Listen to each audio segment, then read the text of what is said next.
Mirëmëngjes nderuar miq, mirë se vini në Dita Jonë, mirë se vini në emisionin që fillon dhe starton për të qëndruar në shoqërinë tuaj, tonë natyrisht, edhe një javë tjetër. Fillon një javë e re. Unë jam Aulona Minga. Unë jam Blendi Salaj, ky është programi I çdo mëngjesi nga ora 7 deri në orën 10, në orën 9 pothuajse. Po, për të thënë, për qenë eksakt. Megjithatë, 45 minuta.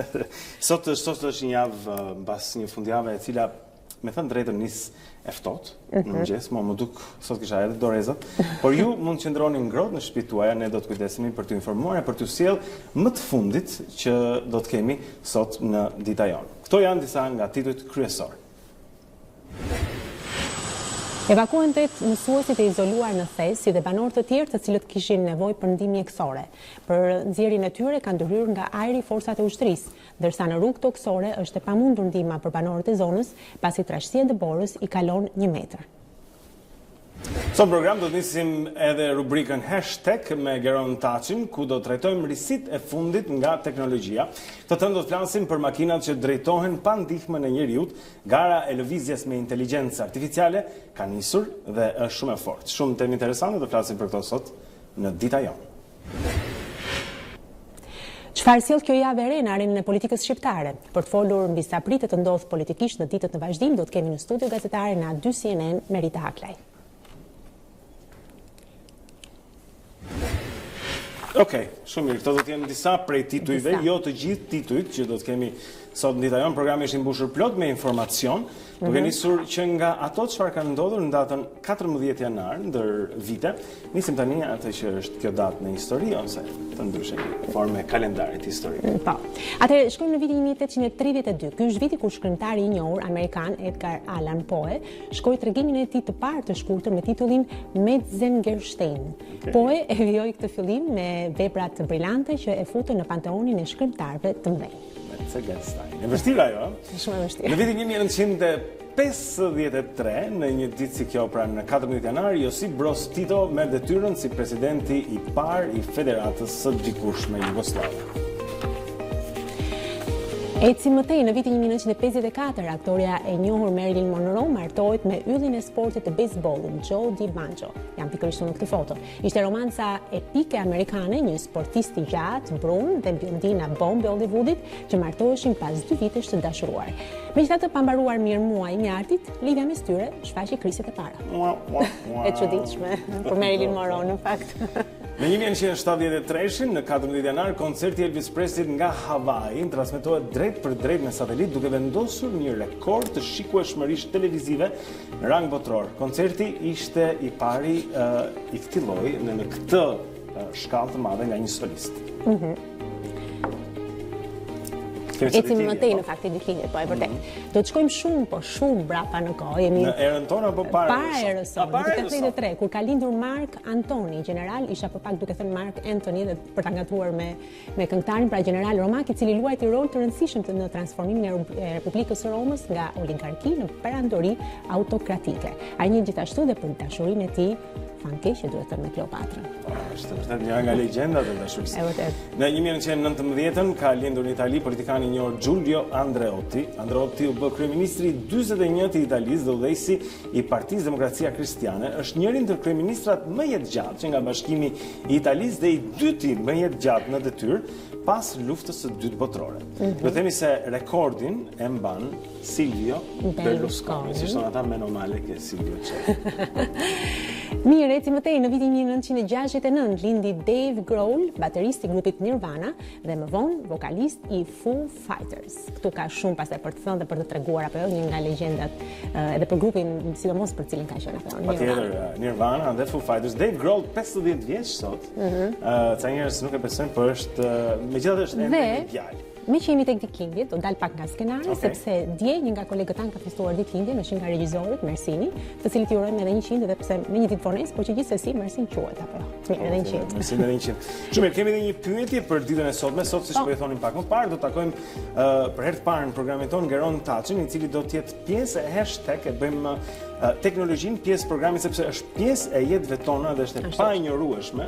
Ne jemi të rrethuar nga ajo dhe po ndryshon mënyrën se si jetojmë, komunikojmë edhe kryejmë punët tona. Kështu që teknologjia ka një vend të rëndësishëm çdo të thonë. Do të kemi Gerondin, por meqë po flasim sot për herë të parë për teknologjinë, ne kemi menduar që edhe pyetja e ditës, për cilën ne ju ftojmë në rrjetet sociale, të ketë lidhje me teknologjinë. Dhe kemi shtruar pak thjesht.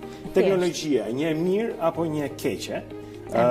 Jo për ta thjeshtuar më tej se ç'duhet, por në kuptimin që natyrisht ka shumë të mira që vijnë prej teknologjisë, po themi fusha e mjekësisë, përparimet e shkencës, zbulimet e tjera, komunikimi me lehtë, por ka pastaj edhe një anë të errët. Disa njerëz kanë frikë se ndoshta inteligjenca artificiale një ditë do të na dominojë, apo se krijon varësi edhe të tjera si këto që kemi parë gjithashtu janë të tjera. Dhe në fakt duhet thënë Blendi që ndërkohë ne kemi hedhur dje nga bazitja këtë temë në faqen e Facebookut të televizionit ton, ku edhe mund të na shkruani natyrisht dhe në Instagram në #Dita Jonë ose në faqen e A2 CNN dhe pak a shumë janë të orientuara në këtë drejtim pikërisht. Pra dikush thotë që natyrisht është një gjë shumë e mirë, po dikush tjetër thotë që krijon ndoshta një varësi mbase që është pak e tepruar, por megjithatë ne këtë do ta diskutojmë. Nëse mund të pyes. Unë jam deri aty ku teknologjia le të themi më mbulon të domosdoshmërinë, le të themi në përditshmën, por kam edhe më trëm pak të thënë vërtetën. Po paktën e di që hap telefonin, shkruaj një email, i përgjigjem në korale, nuk pres të shkoj para kompjuterit gjëra. Çfarë bën jetën më të lehtë, më të thjeshtë. E mbaj mend dikur paguanin në shqiptarë që kemi pasur njerëz jashtë. Kartat e telefonit, dhe sa shumë paguaj qoftë ata që merrin nga jashtë brenda, qoftë nga brenda jashtë. Sot njerëzit bëjnë video chat, bëjnë Mirë, unë them ta lëm këtu sepse shikoj që është një temë që të dyve na pasionon mjaft. Megjithatë jam kurioze të di nëse edhe Erion Dushi në studion e lajme po pret që të marrë linjë në fakt sa i varur është nga teknologjia Erion. Ti si e ke marrëdhënien? Mirëmëngjes. Jemi të varur të gjithë tani. Fatmirësisht dhe fatkeqësisht, por do ta shtroja pak sa ndryshe këtë përgjigjen time, sepse nëse na ka lehtësuar jetën teknologjinë e sendeve shtëpiake, elektroshtëpiaket, transportin e shumë fusha të tjera, na ka larguar në pjesën e telekomunikacionit, do thoja. Sepse nëse deri dje na pëlqente ky hashtagu një telefonat larg, sot kjo një telefonat larg na ka mbajtur gjithnjë më shumë larg. Ne jemi larguar nga njëri tjetri dhe kështu që kemi zgjeruar distancat në vend që t'i shkurtojmë ato. Me idenë që shihemi në Facebook, shihemi në Instagram, por nga ana tjetër pastaj ndoshta hezitojmë apo përtojmë të takohemi personalisht. Është kjo shihemi nga java, që si shihemi nga java ose nesër. Mirë, Erion, të kalojmë linjën atëherë për informacionet të fundit të një dite më parë. Studentët vijojnë ngujimi brenda auditorëve të Fakultetit Ekonomik dhe Juridik, ata thonë se nuk do të tërhiqen nga kërkesat e tyre dhe se kryeministri Rama nuk i ka përmbushur ato duke nisur nga përgjysmimi i tarifave për të gjitha programet e studimit dhe akuzojnë policin për dhunë. Reagon ministri Lesha, i cili shprehet se policia nuk po kryen vepër penale, por po punon për sigurinë e vendit. Gazeta britanike The Guardian në një artikull të gjatë dhe ulëmtues shkruan për mafian shqiptare në Angli që zotëron kartelet e drogës. Ata janë të sofistikuar, të zgjuar dhe gjithmonë të mbarojnë punë. Ajo referohet kartelit shqiptar të drogës si një ndër kriminalët më të famshëm që tashmë komandojnë tregtinë me vlerë $5 miliardë të kokainës në Mbretërinë e Bashkuar. Shqiptarët janë bërë dominues në ishull, shkruan artikulli, duke lënë pas kartele të tjera të fuqishme. Kjo u arrit nëpërmjet lidhjeve direkte me Amerikën e Jugut, çka i ndihmoi ta fusnin kokainën në vend, me një çmim që lëvron nga 4 deri në 5.000 pound për kilogram, çka solli edhe uljen e çmimit për dozë dhe rritjen e cilësisë. U evakuan 8 mësuesit e izoluar në Thes, si dhe të tjerë banorë të cilët kishin nevojë për ndihmë mjekësore. Ata ndodheshin të bllokuar prej 8 ditësh në njësinë administrative Shalës të Shkodrës. Forcat ajrore të ushtrisë përmes ekuipazhit Kugar kanë bërë të mundur nxjerrjen e mësuesve të bllokuar në shkolla, 2 në fshatin Theth, 2 në Gimaj dhe 4 arsimtarë në fshatin Breglumit të Shalës. Së fundmi, ministri grek i mbrojtjes Panos Kamenos ka dhënë dorëheqje nga detyra e tij, duke bërë që edhe partia Grekët e Pavarur të dalë nga koalicioni qeverisës me Syrizan e Tsipras. Sipas mediave greke, Kamenos ka zhvilluar një takim me kryeministrin Aleksis Tsipras dhe është shprehur se arsyeja e dorëheqjes ka qenë marrëveshja e emrit me Maqedoninë, e cila miratoi në parlament ndryshimet kushtetuese që përfshin edhe ndryshimin e emrit në Maqedonia e Veriut. Kamenos do të zëvendësohet nga shefi i mbrojtjes Admiral Evangelos Apostolakis. Ishte gjithçka për momentin, linja sërish për ju në studio. Super, e po dëgjuam edhe më të fundit, zonja e zotrin. Tani ne do të kalojmë pak të marrim vesh se si do të jetë moti për ditën e sotme. Këtu në studio bashkë me ne është edhe meteorologja e aty CNN, Tanja Porja. Mirëmëngjes. Nuk kanë filluar ende rreshtet në Tiranë. Megjithatë është çështje kohe, në moment pritet të fillojnë rreshtet edhe në Tiranë. Veriu tashmë janë rikthyer rreshtet në veri pas një fundjavë të ftohtë por të thjellët. Megjithatë, në orët vijuese, pra gradualisht rreshtet zbresin në qendër, më pas do të zbresin edhe në zonat jugore, pra sot pjesa gjatë gjithë ditës do të kemi vranësira dhe rreshje në territor. Rreshtet do të jenë dëbore në të gjithë zonën malore, madje shumë pranë zonës së ulët, ndërkohë edhe veri perëndimi do të ketë vijon Shkodra të mbetet të rrezikuar nga rreshje dëbore, kryesisht në orët e para të natës, mbrëm pas mesnatë dhe në orët e fundit të ditës së sotme, ndërkohë dita e martë sjell një kthjellim të gjithë territorit shqiptar, pra më të kthjellë por shumë të ftohtë. Shkurtimisht për temperaturat. Kjo është, më fal, nëse të pyes. Ato po shikojmë ato ishin rreshje që sapo shikojmë, ato ishin mbulojnë territorin duke nga veriu. Po nga veriu në juglindje dhe në fakt sonte në mbrëmje fillon përmirësimi i motit gradual dhe nesër, pra pas mesnatë vetëm juglindja, ekstremi juglindor mbetet pak në vranësira dhe me rreshje shumë të pakta dëbore, por dita e martë është e gjitha me mot të kthjellët, por shumë të ftohtë. Sot në fakt ka patur një rritje të ndjeshme të temperaturave gjatë orëve të mëngjesit, ku janë shënuar fundjava ishte shumë e ftohtë, shënuar -15 gradë, ndërkohë të paktën 3 gradë janë rritur temperaturat në mëngjesin e sotëm. Sigurisht që një pjesë e zonës ulët mbetet në vlerat 1 deri në 3 gradë, ndërkohë jug perëndimi ka shënuar vlera edhe 5 gradë. Por mesdita e sotme nuk është se sjell ndonjë ndryshim të madh, kjo për shkak se nuk do të ketë fare kthjellime, por do të ketë vranësira dhe rreshje. Ajo çfarë duhet që shikuesit ta marrin në konsiderat është dita mëngjesi i nesërm dhe dita e nesërme, megjithatë në përgjithësi do të jetë shumë e ftohtë dhe kthjellët. Pra mund të jetë pak a shumë siç ka qenë një shtunë apo një ditë e martë tjetër shumë e ftohtë me temperatura ku gjithë territori zbret në vlera negative, mund të zbresi edhe Tirana -3, -2, -3. Nëse shumë ftohtë, po sot mund të ketë rreshje pra në kry. Si do vishej një fëmijë sot në mëngjes? Si do duhet veshur? Do duhet çadër me vete? Po patjetër, në fakt unë binjakëve të mia u ableva që ditën e dieshme çadra sepse na ishin dëmtuar, po patjetër, jo shumë trash sot, por çadrat patjetër dhe çizmet e shiut patjetër, edhe mushamat. Do të flasim dhe nesër për meqenëse do të ketë ulje të ndjeshme të temperaturave. Tanja, faleminderit. Do të takojmë sërish së bashku për të informuar dhe për rajonin natyrisht. Faleminderit. Të ishim më të fundit pra nga situata e motit, ne do të kemi edhe lidhje direkte për të folur pak më shumë sot se si do të jetë situata me rrugët dhe se mos në ato vende veriore dhe malore ku rreshtet janë më të dendura dhe më të rrezikshme. Kështu të mbajmë të informuar jo vetëm gjatë dita jon, po edhe gjatë gjithë ditës në ekranin e A2 CNN. Pas pak do të përcjellim me disa nga titujt kryesor të medjave kryesore të vendit dhe të huaj. Patjetër, ndoshta edhe do të shkojmë edhe më tej se kaq, sepse jemi në pritje të një lidhje të drejtë për drejtë me gazetarin Marglen Mulla, i cili po përgatitet do të jetë gati për të na informuar sidomos për më të fundit nga protesta e studentëve. Por shkëputemi për pak dhe gjithçka do të vi tek ju në A2 CNN në Dita Jonë.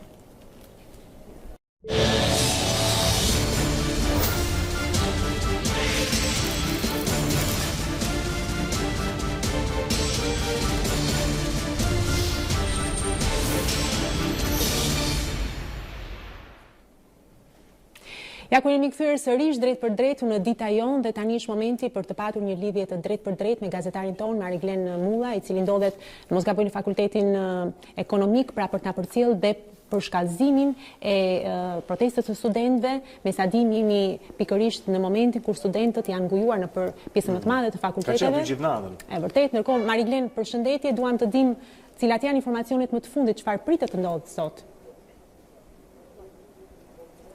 Përshëndetje Ulona, siç e theksua dhe ju, studentët kanë qëndruar këtu për gjatë gjithë natës, ata vijojnë revoltën e tyre, formën e re të zgjedhur më saktësisht ngujimin. Më konkretisht ne këtu ndodh studentët protestuese, të cilat mund t'i pyesin. Atëherë, çfarë keni vendosur? Si do të vazhdojë kjo protestë?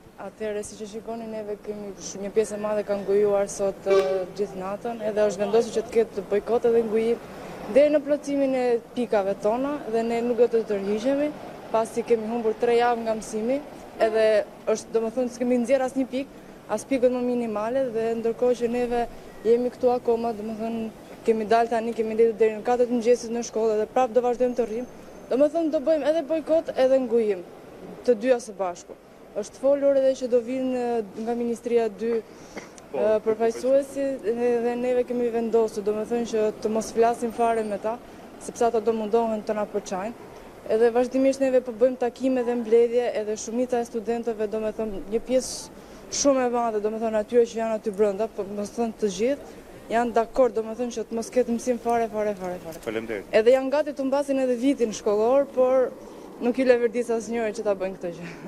Faleminderit. Marina, pra, vajza sa po theksoj që 2 përfaqësues, po Genti? Jo, kisha pyetja ime kishte të bënte sa student kanë ndenjur gjatë natës atje. Dihet se sa i madh është ky grup studentësh? 70 student. Janë 70 të rinj, 70 student, të cilët kanë qëndruar për gjatë gjithë orëve të mbrëmjes deri në orët e para të mëngjesit.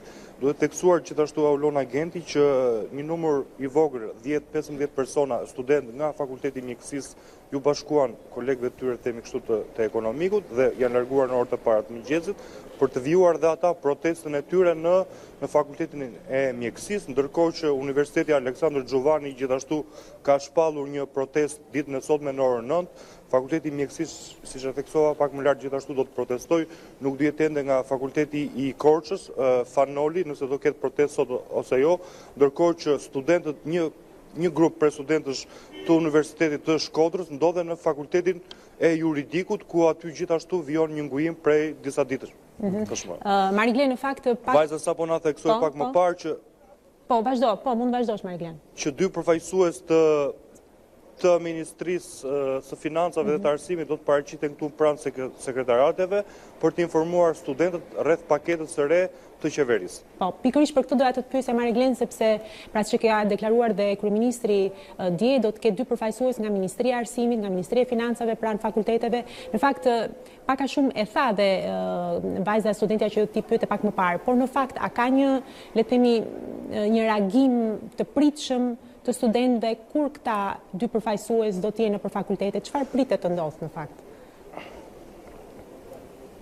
Ata pritet të mbërrin këtu rreth orës 9 të mëngjesit, pra për afro 2 orë për të diskutuar me studentët, por pak a shumë bizotron e njëjta frymë. Aulona, është pak a shumë kjo frymë mosbesimi, le ta themi kështu, pasi studentët një zëri shprehen që përfaqësuesit shtetëror do të përpiqen që t'i bindin ata për të spostuar protestën, revoltën dhe për të rikthyer auditorëve, një gjë që sipas studentëve është e pamundur, pasi ata insistojnë tek disa pika ku më kryesorja mbetet rrëzimi i ligjit për arsimin e lartë dhe rritja e GDP-s për studentët në 5%, 2 pika këto që janë cilësuar si të pamundura për të realizuar nga kryeministri Rama. Mirë, Mariglen. Faleminderit Mariglen për gjithçka që na informon sot në mëngjes, herët pra nga Fakulteti Ekonomik sot në kryeqytet këtu në Tiranë. Studentë ndryshëm pra kanë kaluar natën atje dhe duket sikur kjo protestë do të vazhdojë me një formë e cila është pak e vështirë për të parashikuar në këtë moment, megjithatë. Aq më tepër ka si thosh prej tyre këmbgulje në është e vërtetë këtë do të thoya. Pikërisht duket që studentët janë vendosur në këtë pikë dhe me sa duket mendojnë që kjo mund të jetë mënyra, le të themi, një përshkallëzim tjetër, pra nëse deri dje ishin në shesh, tani kanë zgjedhur pikërisht auditorët për të ngujuar dhe në pritje që ato kërkesat e tyre të realizohen nga qeveria. Mirë, ndërkohë do të informohemi natyrisht nëse do të ketë zhvillime të tjera rreth protestës, të paktën deri në orën 8:45 në emisionin tonë do të kemi mundësi që t'ju azhërojmë me gjithçka që do të ndodhë. Por le të kalojmë pak çfarë është në vëmendje të mediave online, apo jo? Shikojmë tani disa prej titujve kryesor këtu në Shqipëri dhe jo vetëm këtu, edhe mediat e huaja, po fillojmë fillimisht me A2 CNN, kjo është faqja adynews.com. Studentët ngujim, pra ky është lajmi kryesor në faqen e televizionit ton, nuk tërhiqemi nga kërkesat, është çfarë ata thonë. Pastaj tek të fundit mund të shikoni diçka mbi fitoren e Napolit me polemika në çeyreffinalen kundër Milanit, Reali që i kthehet Champions dhe Barcelona që mbetet 10 pikë lart. Kjo kanë qenë si thua informacionet e fundit që përditësohen pas ndeshjeve të ndodhura mbrëm në darkë, helikopteri Cougar evakuon 8 mësues dhe banor të tjerë në theth, është njëri nga titujt e aktualitetit. Rama, nga nesër 2 përfaqësues të ministrive në universitet për ndihmuar student, pra kjo është për çfarë edhe studentët vetë folën që pretendojnë që do të ketë një njorim nga ana e tyre ndaj kësaj si një tentativë përçarje, siç ata e shohin. Nata e maskave lidhin dhe grabisin biznesmenin në Durrës, marrin me forcë automjetin në Fushkruj. 2 ngjarje jo të këndshme pra që pasqyrohen edhe tek faqja e A2 CNN. Po. Eci më tej ndërkohë me gazetën Panorama, ku si titull ose si le të themi lajm të rëndësishëm kemi prokuroria vendos këtë javë për hetimin ndaj Tahirit. Dhe më poshtë mund të shikoni edhe në datën 17 janar përfundon afati i hetimit për ish-ministrin e Brendshëm Samir Tahiri, ndërsa në fillim të kësaj jave prokurorët e çështjes pritet të mblidhen për të marrë një vendim. Pra me sa duket ky është dhe lajmi kryesor i kësaj gazete, ndërkohë që ka natyrisht edhe të tjera lajme që vijnë nga Java News. Java nis me rreshje, policia u bën apel shoferëve për qarkullimin. Është kjo, le të themi, mund të themi dhe lajmi i ditës, sepse ka bllokime të rrugëve në Verinë, do të kemi mundësi që të bëjmë edhe një lidhje mbas pak me të dërguarin tonë me reporterin tonë Gjon Gjeka, i cili do të na informojë pikërisht për situatën atje dhe për gjithçka që ka ndodhur gjatë fundjavës. Pra ky është edhe, le të themi, tema kryesore që trajtohet në Java News. Shojmë në një media tjetër tek tema zbulohet plani studentëve të ngujuar larg nesh këlyshët e partive, shkruajnë ata. Asrama të mos guxoj, pra pas rreth një orë mbledhje me studentët në ambientet e Fakultetit Ekonomik, ka dalë kjo deklaratë për mediat ku ata janë shprehur se do të vazhdojnë bojkotin e mësimit, si dhe do të vazhdojnë të qëndrojnë të ngujuar në fakultet gjatë kësaj kohe. Shkojmë tek një tjetër media. Po, jemi tek MAPO, shikojmë edhe këtu, me sa duket, këto janë 2 lajmet kryesore që ndeshim në media. Një alpiniste, kjo është interesante shumë, një alpiniste, dhe nëse mund ta shikojmë edhe videon e kësaj.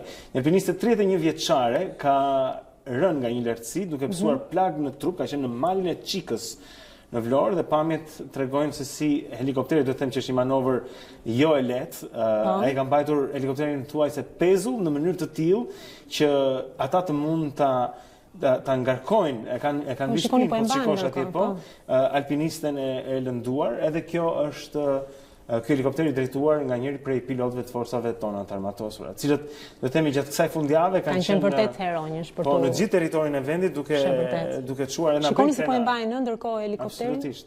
Duhet të jetë vështirë për helikopterin që të qëndrojë atje. E shoh që elikat rrotullohen relativisht ngadalë, kështu që një manovër e guximshme nga ana e pilotit.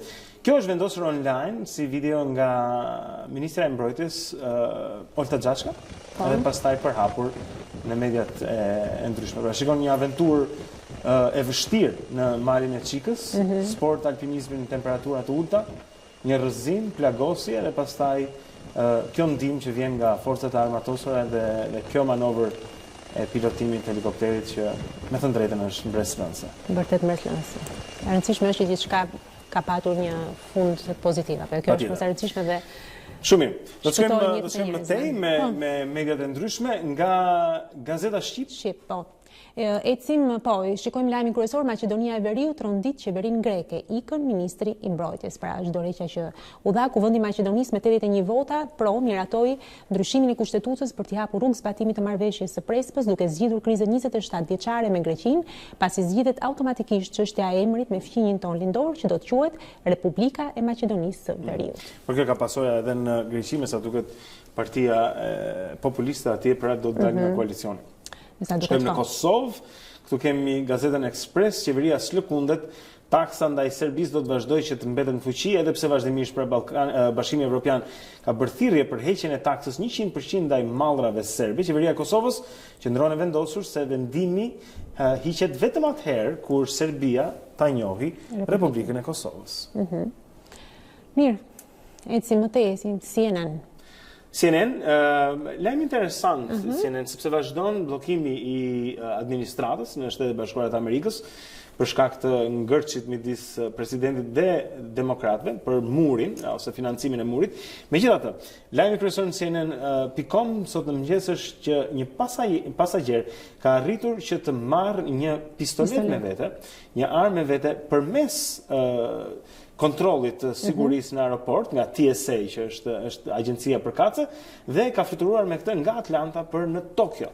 Megjithatë, TSA, agjencia e sigurisë pra, mohon që, si thua, kjo rënje e sigurisë ketë patur të bëj me mbylljen e administratës, pra dhe konfliktin politik. Me sa duket kjo janë të pasojat e kësaj krize. Dikush ka hyrë me pistolet në avion dhe ka fluturuar nga Atlanta deri në Tokyo. Duke menduar që në Amerikë masat e sigurisë janë. Po.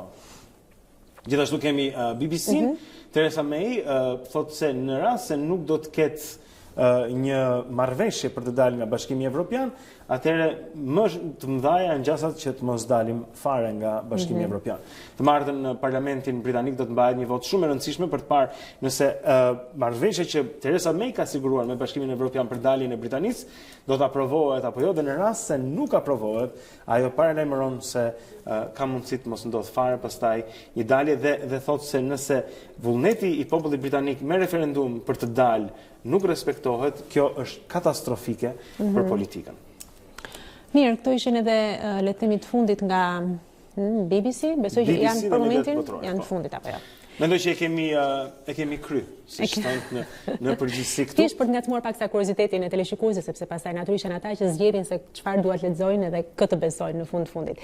Mirë, do të shkëputemi për pak, ndërkohë ne do të bëjmë gati edhe një lidhje tjetër nëpërmjet Skype-it, pra pam që ishte vërtet një gjendje alarmante në veri të vendit, rrugë të bllokuara, mësues të evakuar në situata me të vërtet të vështira, dhe për këtë të na informoi reporteri ynë Gjon Gjekaj, të cilin do ta kemi mbas pak në lidhje Skype. Por le të shkëputemi dhe rikthehemi sërish së bashku.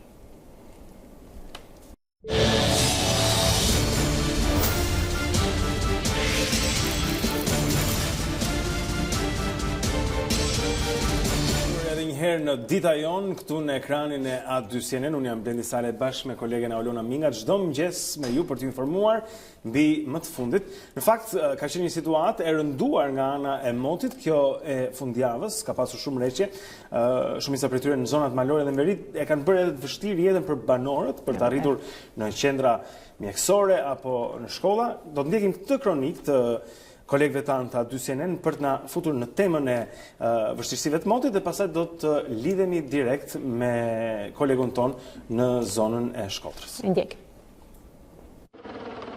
Pas 5 ditësh izolim, evakuohen 8 mësuesit e bllokuar nga dëbora në njësinë administrative të fshatit. Të mundur nxjerrjen e mësuesve të bllokuar në shkolla, 2 në fshatin Theth, 2 në Gjimaj dhe 4 arsimtar në fshatin Breg Lumishal. Ka 4-5 ditë që rruga vazhdon të jetë e bllokuar dhe për këtë arsye ne kena kanë të izoluar. Banorët janë munu me nanimu, po me aq mundësi sa kanë, pa drita, pa ujë, në kushte shumë të vështira. Jeni jetuar në ambientet e shkollës apo jeni Jo, ne mësuesit e Thethit kena marrë ambiente me qera, i paguajmë vetë për xhepit tonë. Kemi jetuar në kushte bëjë të vështira. Bëjë të vështira, pa drita, pa ujna. Gjithçka është e vështirë. Krahas mësuesve, forcat ajrore kanë evakuuar edhe 2 banorë të sëmurë të cilët kishin nevojë për ndihmë mjekësore. Zonat e thella të Shkodrës prej më shumë se një javë janë të izoluara tërësisht nga sasia e madhe e dëborës.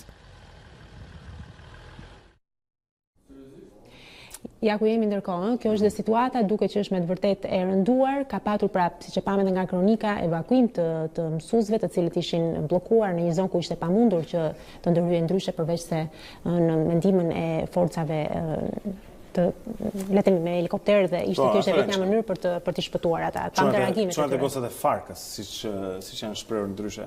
Ka qenë nga dishmëri për të shkuar, ka pasur disa histori që janë bërë të rëndësishme këtu edhe ka treguar edhe vullnetin e mirë të njerëzve, gjithashtu.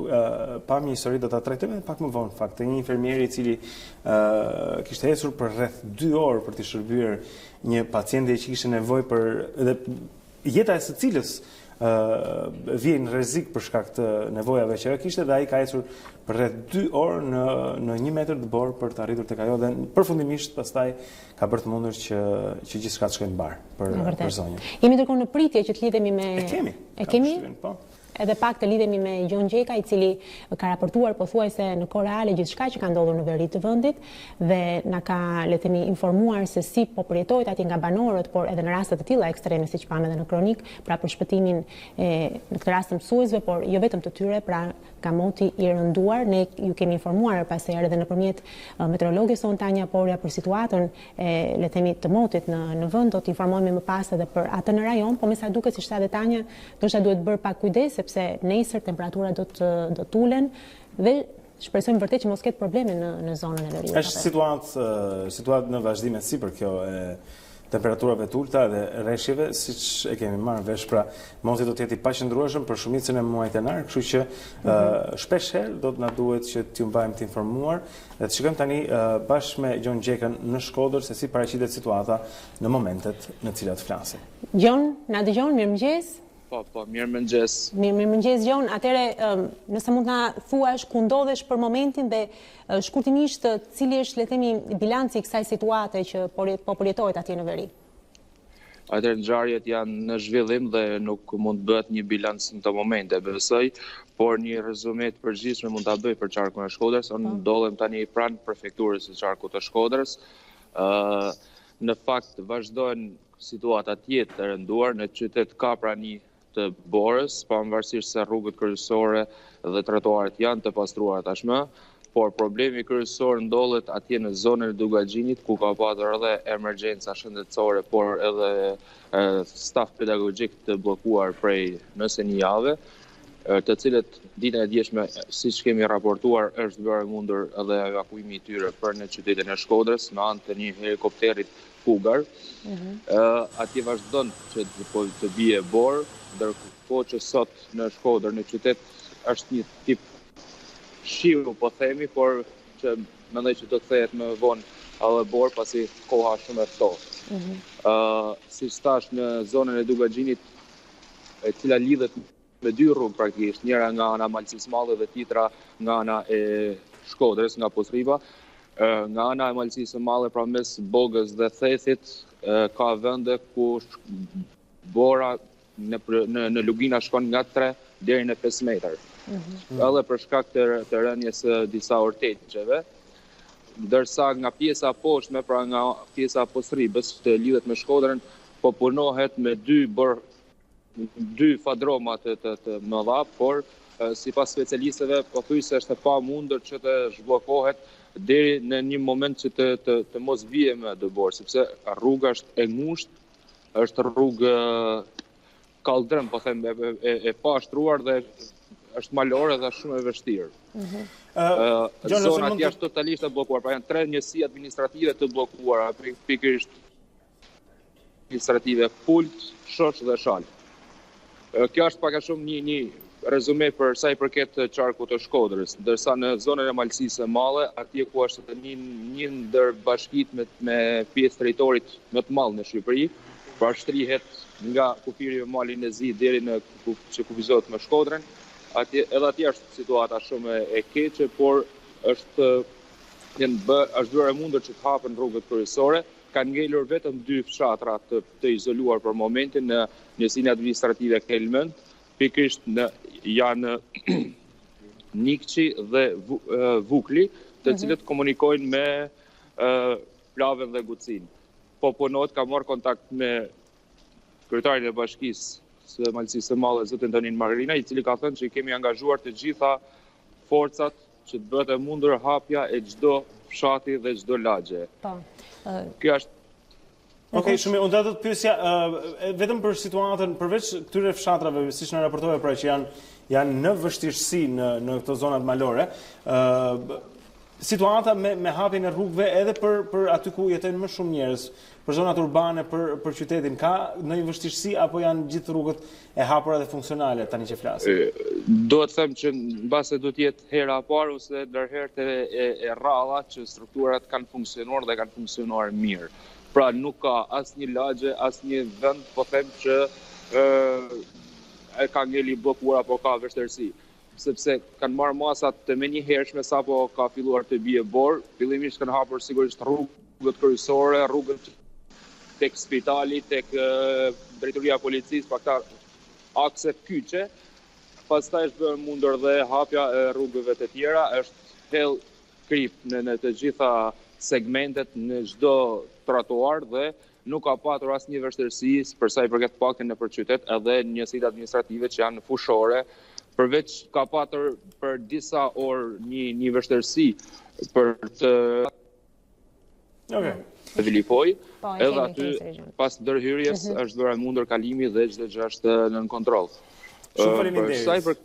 Po Gjon dhe fjalin e fundit. Doja të thoja për sa i përket dy bashkive të tjera malore të qarkut Shkodër, pra siç është ajo e Pukës dhe Fusharsit, atje ka vështirësi shumë të mëdha, dhe atje po punohet me gjitha forcat, por kryetarët e këtyre dy njësive kanë kërkuar dhe ndihmën dhe ndërhyrjen e shtetit, pasi sasia borës së rënda atje është tepër e madhe, ka patur edhe emergjenca shëndetësore që edhe fal bashkëpunimit me firmat private, por edhe të komunitetit, pasi zona atje ka jetuar gjithmonë, po them me sasi të konsiderueshme dëbor dhe janë të njohura për to, kanë bërë të mundur që të evakuojnë ato të smur që kanë patur nevojë për ndihmë mjekësore dhe por po jetohet me shumë vështirësi, sidomos njësia administrative i Ballës, ku ka rreshe të shumta dhe në Fierz.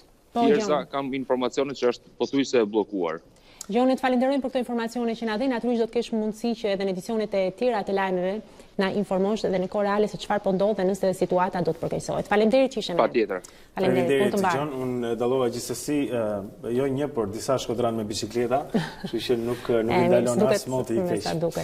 Mirë, lidhemi edhe një herë me redaksionin e lajmeve për të marrë vesh se cilat janë më të fundit. Linjën e japim kolegut tonë Erion Dushi.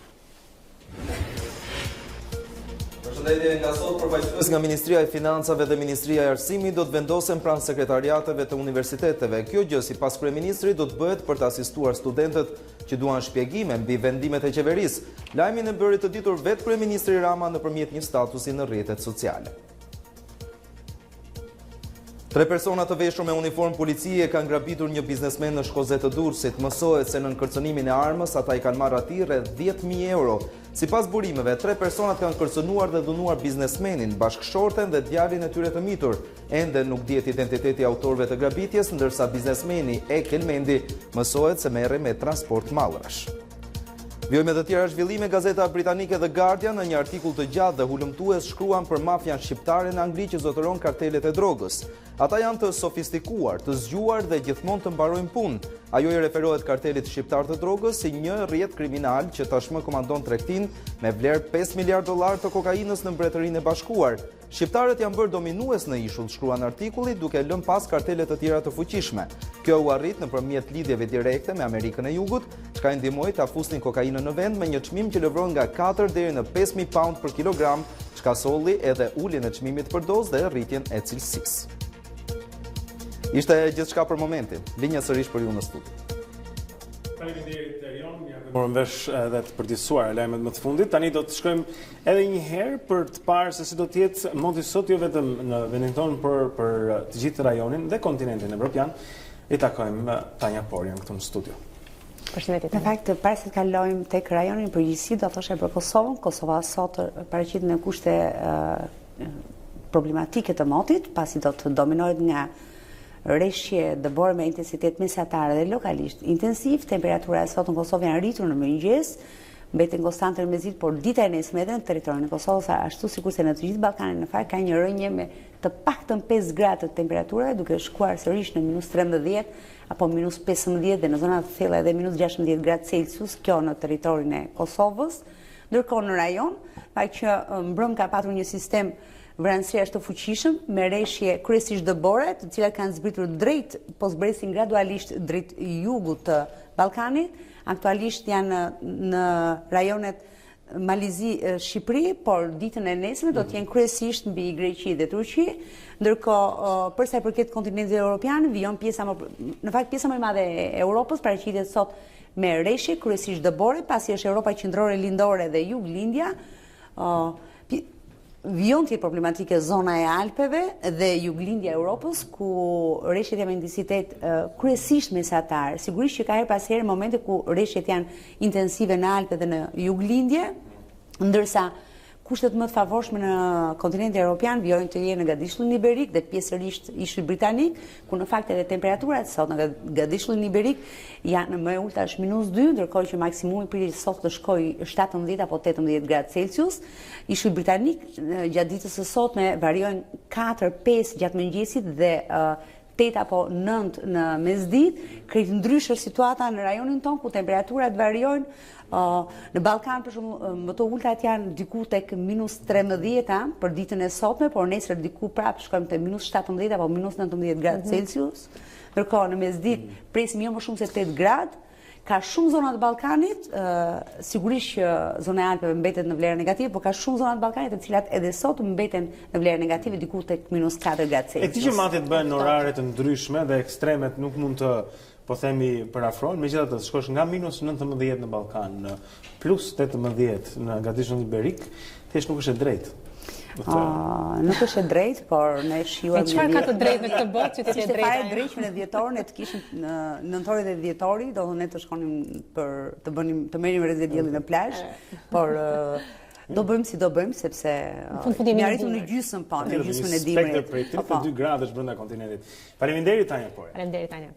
Shumë mirë, ne do të rikthehemi mbas pak me Geron Taçin këtu në studio për të folur pak për teknologjinë. Zënë Zotrin, ai ka sjellë sot në hashtag disa tema interesante që do të ndryshojnë katërcifrisht në të ardhmen jetën tonë.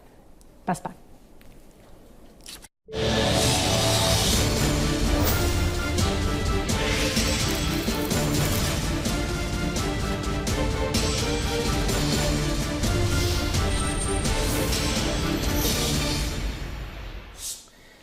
Jemi rikthyer edhe një herë në program. Zënë Zotrin, siç ju prezantuam pak më parë, sot do takojmë për herë të parë në programin tonë Geron Taçin, kolegun tonë, i cili do të na informojë mbi risitë e teknologjisë, gjërat e fundit që janë atje jashtë. Geron, përshëndetje. Faleminderit që vendose të bashkohesh me familjen e ditës sonë, sepse çdo ton do ta kemi këtë rubrik, mbi të rehat e teknologjisë. Po, ju faleminderit.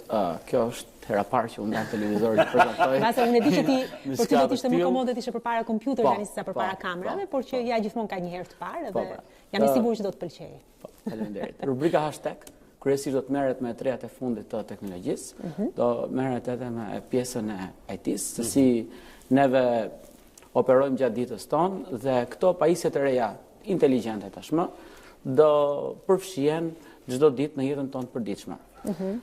Sot në fakt vendosa ta nis me panajirin që u bë para një jave në Las Vegas, që tregon Consumer Electronic Show. Po. Që praktikisht ai u kthye në një panajir i cili më shumë tregonte për të ardhmen e urbanizimit të njerëzimit se sa ishte për pajisjet kompjuterike apo softet e reja. Më thuaj dy fjalë për panajirin, për ata që e dëgjojmë për herë të parë. Ky është një panajir i përvitshëm dhe shumë i rëndësishëm. Po, ky është një panajir i përvitshëm.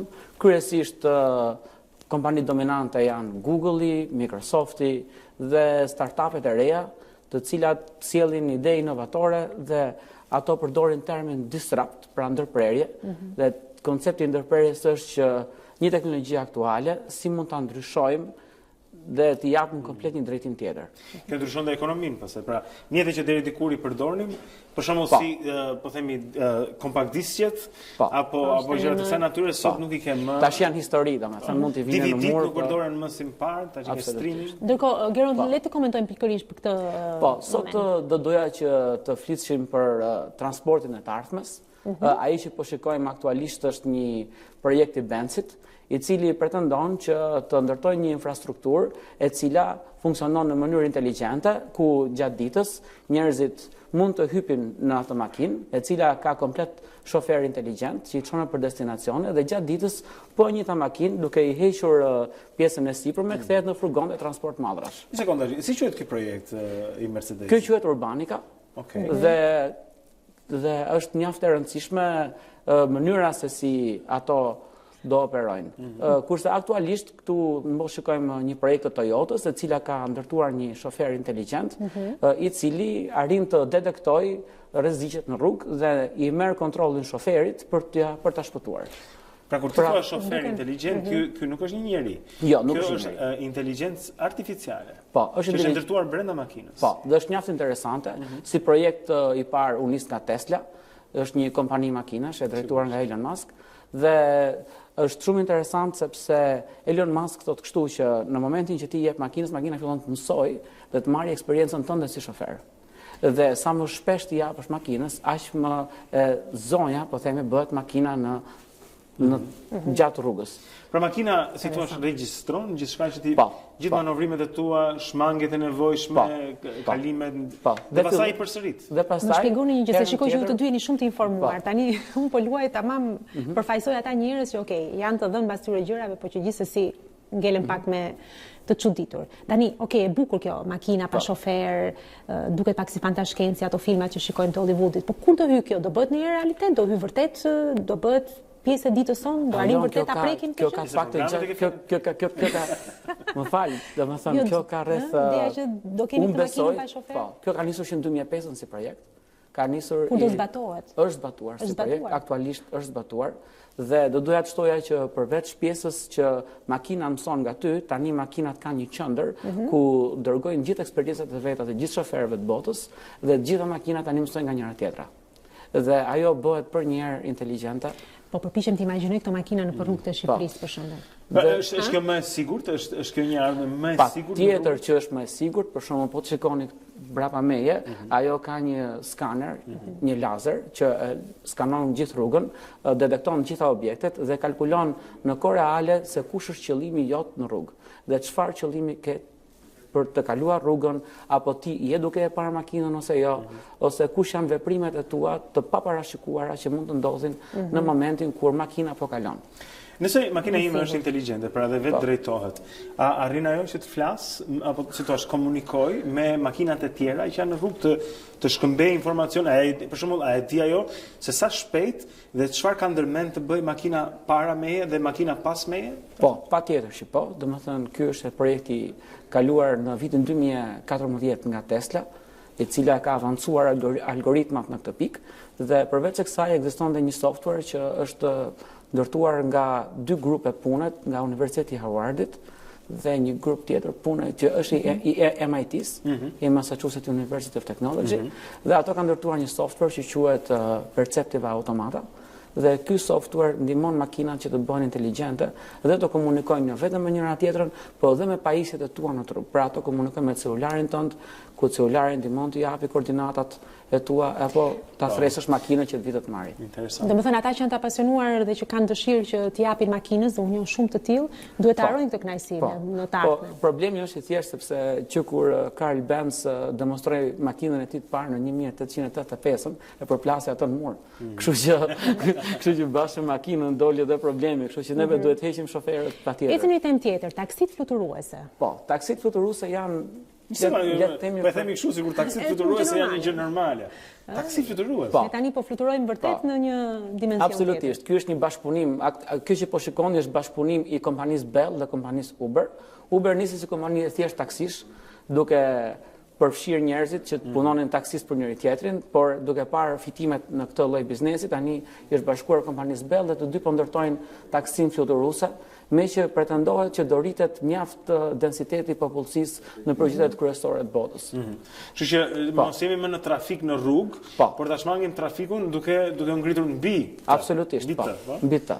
Dhe por aktualisht janë edhe europianët që s'kan ngelur mbrapa, domethënë kjo është një kompani slovake që ka ndërtuar aeromobilin dhe kjo mund të blihet, kushton $1.5 milion dhe mund ta porosisim në 2020-ën. Kjo mund të blihet. Është pikërisht kjo makina këtu.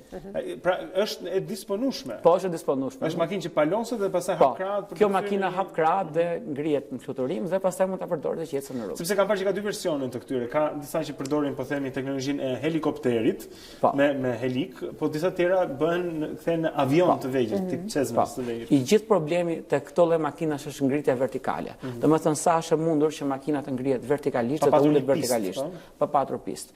Kjo makinë aktualisht ka problemin e vertikalizimit sepse i duhet pak kohë që të ngrihet nga toka, ndërsa Uberi dhe Bell po punojnë që kjo gjë mos ndodhi dhe makina të ngrihet edhe qetësisht. Në këtë situatë është futur edhe Audi së bashku me Rolls-Royce-in, jo Rolls-Royce makina, Rolls-Royce ai që bën motor avionësh. Se janë dy. Ajo pjesë e kompanisë dhe Aston Martin kishte një projekt. Sa kuptoj, kjo është për njerëzit shumë të pasur që duan ta ngrenë dhe ulin në terracën e grataçelës vet. Në fakt nga Uber është perceptuar si taksi, sepse përveç se duhet kuptojmë që edhe këto makina janë me inteligjencë artificiale, pra vetë drejtohen dhe punojnë në bateri, nuk kanë korrent. Kështu që kostot i kanë shumë të ulta, kanë vetëm kostot e fillimit dhe kostot e infrastrukturës. Mirë. E morëm vesh dhe këtë. Kjo është shumë interesante. Po tema e tretë që kishte Tema e tretë që ishte mjaft interesante, doja të tregoja kalimin nga qyteti në qytet, i cili pretendohet nga Elon Musk, është nxjerrë një projekt i cili quhet Hyperloop. Kjo është një ide shumë e vjetër, por praktikisht funksionon kështu në një tub, ti fut një kapsul dhe duke i hequr ajrin tubit dhe duke krijuar forca magnetike poshtë tubit, praktikisht lupa ecën me kapsula ecën me shpejtësinë e zërit. Pra, e kam parë. Po ky ka dashur që të ndërtoj disa linja të tilla, një midis Los Angeles dhe San Francisco është një ëndër. Po, ka qenë projekt që njerëzit të udhtojnë brenda këtij tubi, sikur ato pipzat që frynin dikur, domethënë a shkon me një shpejtësi të jashtëzakonshme. Po duhet kapet qëllimi është kapet shpejtësia e zërit, aktualisht kanë arritur deri 335 km/h. Të parët që po e porosisin është duke u ndërtuar për test në një qytet të Francës dhe testi kryesor do bëhet në Dubai në 2020.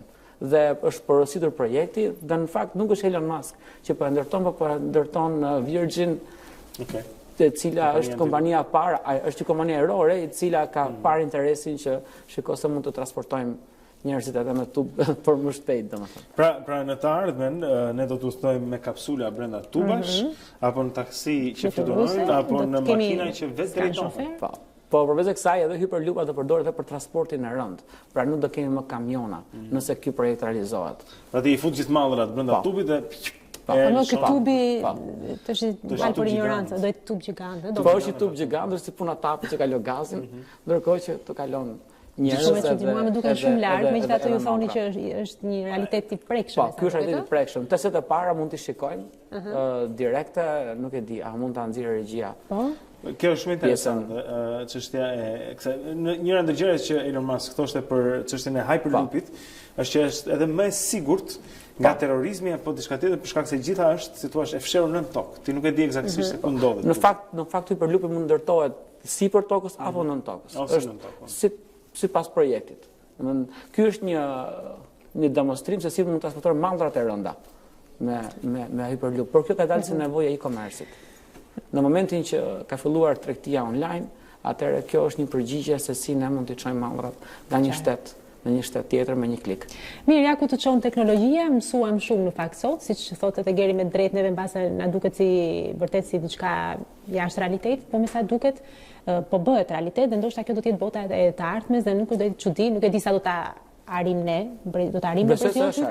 Patjetër, e kemi arritur. E kemi arritur.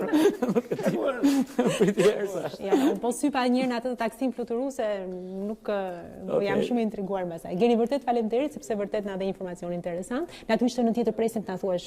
Patjetër. Herës tjetër do flasim për gjëra goxha më interesante. Më interesante. Okej. Mirë, ndërkohë Geri, në mos gaboj ti ke hapur dhe një faqe ku mund të të kontaktojnë teleshikuesit ata që janë të apasionuar të çmendur si ty mbas teknologjisë. Patjetër, është fillimisht e kemi nisur faqe Facebooku, e kemi quajtur hashtag. Edhe do fillojmë të publikojmë materiale aty, mund ta ndiqni aty. Për çdo rubrikë tonën juve mund të na shkruani direkt në Facebook, të bëni komentet tuaja dhe sugjerimet tuaja, janë shumë mirë pritura që ne edhe mund të integrojmë në kronikën. Sepse ne e dim që ju të apasionuarit e teknologjisë jeni atje. Me që jemi këtu sa haruam, ne kemi hedhur pyetjen pikërisht për këtë, nëse teknologjia pra është një e mirë apo një e keqe, nëse mund të shprehim kështu. Unë përgjigjem unë i parë apo jo? Patjetër. Po ti je shumë e mirë do thuash. Është një e mirë e domosdoshme. Nuk e di ndyshim.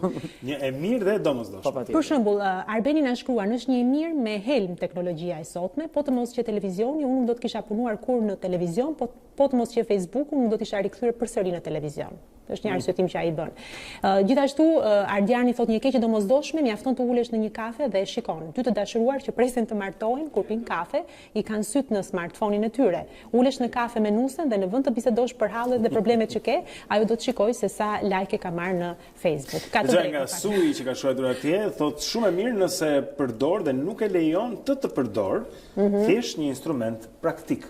Është një diçka tjetër interesante, interesante që dikush na shkruan, është një keqje tjetër e madhe, është dhe rasti kur fëmijë energjik dhe vital me smartphone dhe tabletet në duar rin pasiv në vend që të luajnë fizikisht për të zhvilluar konstruktin e tyre fizik dhe mendor. Kjo në fakt është mëse e drejtë. Mirë, ky ishin disa nga opinionet që na kanë ardhur, natyrisht do të lexojmë edhe të tjera në fund të emisionit. Geri, faleminderit që ishe me ne. Ndërkohë që për momentin do të shkëputemi për pak apo jo. Po, ju mund vjoni na shkruani lidhur me këtë temë pra mbi teknologjinë, por ne mbas pak do të lidhemi edhe me gazetarin e sportit Chris Martiro për të marrë vesh se cilat janë më të fundit nga kjo fushë zakonisht e blertë. Rikthehemi pas pak.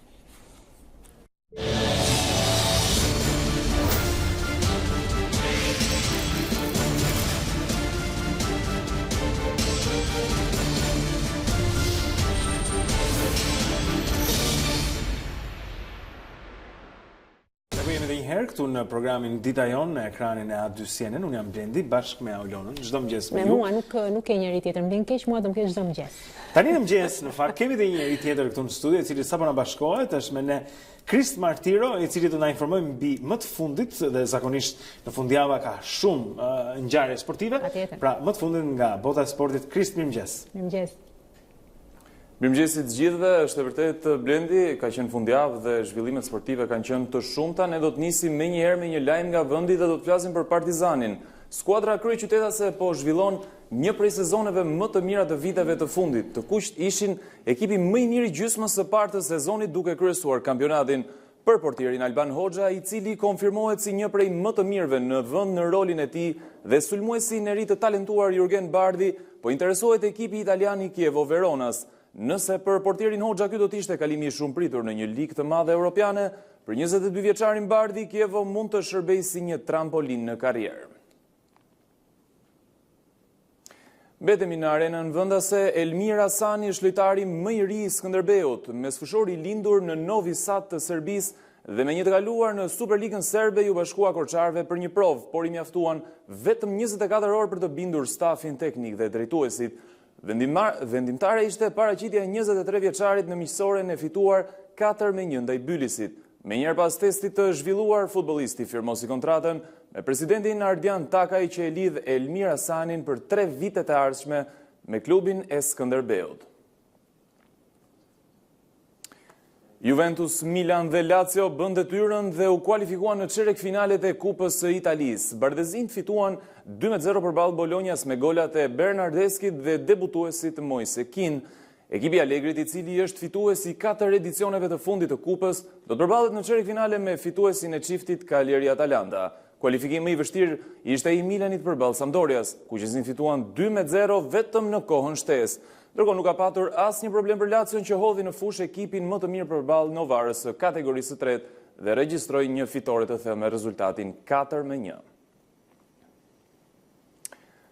Juventus, Milan dhe Lazio bëjnë detyrën dhe kualifikohen në çerek finalet e Kupës së Italisë. Bardezint fituan 2-0 përballë Bolognas me golat e Bernardeskit dhe debutuesit Kean. Ekipi i Allegrit, i cili është fituesi 4 edicioneve të fundit të Kupës, do të përballet në çerek finale me fituesin e çiftit Cagliari Atalanta. Kualifikimi i vështirë ishte i Milanit përballë Sampdorias, me kuqezint që fituan 2-0 vetëm në kohën shtesë.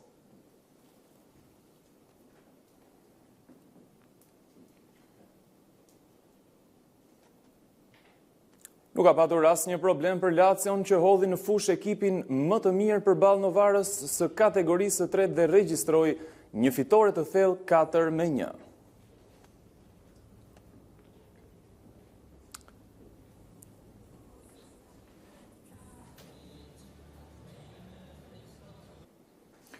Afro 50.000 të pranishëm në stadium. Ndeshja ishte ajo ndërmjet Kölnit dhe Düsseldorfit. Në pamje të parë gjithçka dukej normale, por skuadrat nuk luajtën një ndeshje futbolli. Për këtë rast, fusha e impiantit ishte shndruar në një pistë akulli për një nga ndeshjet e hokejt. Tribunat ishin të mbushura pavarësisht të ftohtit dhe faktit se sporti nuk ishte ai që zakonisht praktikohet në Rheinen Energy Stadion. Në pritje të kampionatit që të rifilloj dhe rikthimit në elitën e futbollit gjerman, me Kölnin që aktualisht pozicionohet në vendin e dytë në Bundesligën 2, pas Hamburgut, qyteti zbavitet në këtë mënyrë.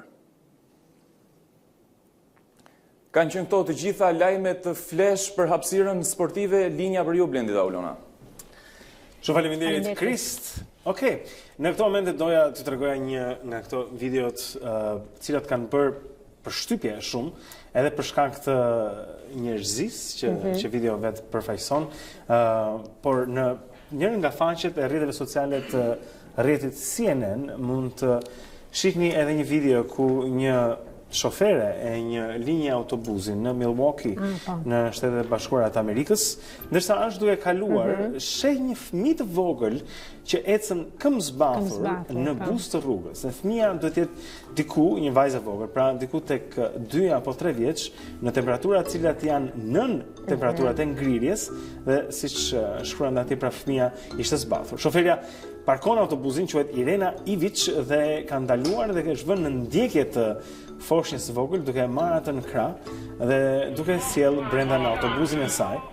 E shqetësuar sepse fëmia është me të vërtet ftohtë në atë.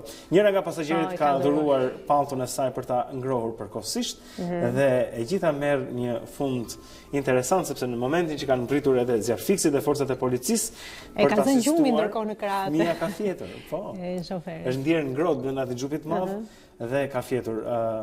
Kjo histori pra, nga ato që të ngrojnë zemrën edhe kur jashtë bën ftohtë. Shumë e bukur, vërtet shumë e bukur. Janë këto gjestet që natyrisht të vogla, por që thonë shumë. Mirë, rikthehemi tek informacioni, do të lidhemi sërish me Erion Tushin, me studion e lajmeve për të parë se cilat janë zhvillimet më të fundit. Linja për tyre. Përplasja institucionale president kryeministri për ministrin e jashtëm vijon të reflektohet edhe në marrëdhëniet ndërkombëtare. Pas anullimit të takimit të përfaqësueses së lartë të Bashkimit Evropian Federica Mogherini me ministrin e jashtëm Ditmir Bushati, i shkarkuar nga kryeministri Edi Rama, mësohet se ai ka anulluar takimin që pritej të zhvillohej më 15 janar me homologun gjerman Heiko Maas. Kujtojmë këtu se Gjermania është një nga vendet më të rëndësishme të Bashkimit Evropian dhe me rol vendimtar në procesin integrues të Shqipërisë. Studentët vijojnë ngujimin brenda auditorëve të Fakultetit Ekonomik dhe atij Juridik. Ata thonë se nuk do të tërhiqen nga kërkesat e tyre dhe se kryeministri Rama nuk i ka përmbushur ato, duke nisur nga përgjysmimi i tarifave për të gjitha programet e studimit dhe akuzojnë policinë për dhunë. Reagon ministri Lesha, i cili shprehet se policia nuk po kryen vepër penale, por po punon për sigurinë e vendit. U evakuan 8 mësuesit e izoluar në Thes, si dhe të tjerë banorë të cilët kishin nevojë për ndihmë mjekësore. Ata ndodheshin të bllokuar prej 8 ditësh në njësinë administrative Shalës të Shkodrës. Forcat ajrore të ushtrisë përmes ekuipazhit Kugar kanë bërë të mundur nxjerrjen e mësuesve të bllokuar në shkolla, 2 në fshatin Theth, 2 në Gjimaj dhe 4 arsimtar në fshatin Breglumi të Shalës. Gazeta britanike The Guardian në një artikull të gjatë dhe hulumtues shkruan për mafian shqiptare në Angli që zotëron kartelet e drogës. Ata janë të sofistikuar, të zgjuar dhe gjithmonë të mbarojnë punë. Ajo i referohet kartelit shqiptar të drogës si një ndër kriminalët që tashmë komandon tregtin me vlerë $5 miliard të kokainës në Mbretërinë e Bashkuar. Shqiptarët janë bërë dominues në ishull, shkruan në artikulli, duke lënë pas kartelet të tjera të fuqishme. Kjo u arrit nëpërmjet lidhjeve direkte me Amerikën e Jugut, çka i ndihmoi ata ta fusin kokainën në vend me një çmim që lëvron nga 4 deri në 5.000 pound për kilogram, që solli si pasojë uljen e çmimit për dozë dhe rritjen e cilësisë. Ministri i grek i mbrojtjes Panos Kamenos ka dhënë dorëheqje nga detyra e tij, duke bërë që edhe partia Grekët e Pavarur të dalë nga koalicioni qeverisës me Syrizan e Tsipras. Sipas mediave greke, Kamenos ka zhvilluar një takim me kryeministrin Aleksis Tsipras dhe është shprehur se arsyeja e dorëheqjes ka qenë marrëveshja e emrit me Maqedoninë, e cila miratoi në parlament ndryshimet kushtetuese që përfshinin edhe ndryshimin e emrit në Maqedonia e Veriut. Kamenos do të zëvendësohet nga shefi i mbrojtjes, admiral Evangelos Apostolakis. Ishte gjithçka për momentin. Faleminderit për vëmendjen dhe mirupafshi.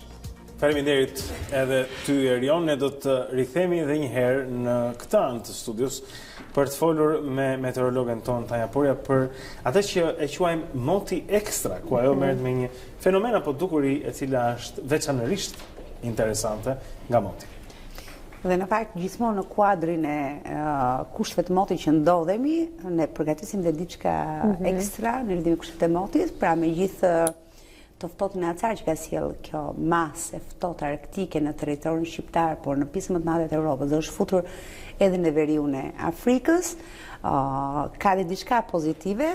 Kjo është dëbora në shkretirat e Algjerisë të javën që shkoi, pra shumë pranë maleve të Atlasit, ku deri atje poshtë ka deportuar masa ajrore ftohtë, të cilat duke u ngjitur në shpatin e maleve Atlas. Të nesër në mëngjes banorët e një qyteze janë zgjuar me dëbor, por edhe një pjesë e shkretirës e mbuluar me dëbor. Ajo nuk ka zgjatur shumë sepse janë rritur temperaturat diku pas dite vonë dhe nuk është krejt ndryshe është situata aty ku ato janë mësuar, këto janë në fjordet në Suedi, janë në liçene të ndryshme ku apo ato janë mësuar. Patjetër. Ato banorët në Suedi, por në gjithë Skandinavinë janë të mësuar me të tilla imazhe dhe përdorin liçenet e ngrirë për të bërë nuk e di, patinazh në akull, diçka e tillë, dhe kjo ishte në kuadrin e pozitivitetit, domethënë që duhet parë edhe kjo masa e ftohtë ajrore, përveç temperaturave të ulta dhe dëborës që e kemi thënë që në ditët e para që pra dhe njërta një këtu jemi? Po jemi në shkretriat e Algjerisë, shumë pranë maleve Atlas, po, ku ka që një shtres dëbor, diku 1.5 cm, që ka zgjatur deri pas dite, dhe fort është që imazhet janë shumë të këndshme, sepse rëra ati është si kuqërem, si në të portokallinte, dhe janë fakt si krem torte, kur e shikon, domethënë, natyrisht bora me shkretëtir nuk është e ndodhë gjithmonë. Po, është në fakt në atë shkretëtir në Algjeri është hera e tretë në këto 20 vitet e fundit, është hera e tretë, por ka ndodhur edhe para 2 vitesh, pra sa vite shpeshtohen. Dhe në fakt ndoshta në një nga këto mëngjese ne do të trajtojmë shumë shkurt këtë shpeshtimin e ngjarjeve të motit ekstrem. Si materializimi i këngës famshme Snow in the Sahara. Po, e vërtet, në fakt duket të vazhdoj. Shëqishëm, faleminderit, Tanja. Faleminderit. Mirë, shkëputemi dhe më pas do t'jemi sërish me Erionin, ai do t'jetë këtu në studio për të parë le themi se çfarë vlon në mediat sociale, duke patur parasysh që edhe fundjava ka qenë e mbushur me debate politike, të cilat si për herë zhvendosen në celular, është e vërtet. Rikthehemi mbas pak.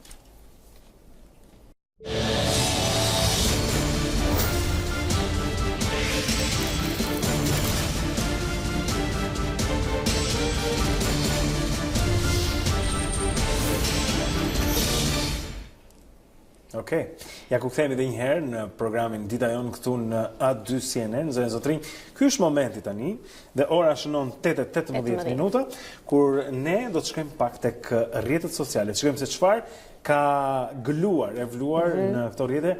Erion, duhet na ndihmon që ti hedhim një sy, qoftë Twitterit, Facebookut apo Instagramit, çfarë do qoftë. Patjetër, sikurse lam të premten sherrin për gjysmë. E vërtet. Ai vjen patjetër domosdoshmërisht të shtunën, meqense gjatë ditës së dieshme kam përpushim dhe kemi vetëm një zhvillim që lidhet me protestën dhe ngujimin e studentëve nëpër fakultete, por do ndalemi fillimisht tek e shtuna, ku presidenti i Republikës Ilir Meta i referohet ngjarjeve të një dite më parë, ku kujtoni besoj që të dy atë krahasimin që i bëri kryeministri duke thënë se zoti Caka është 1000 herë më i zgjuar se sa presidenti i Republikës.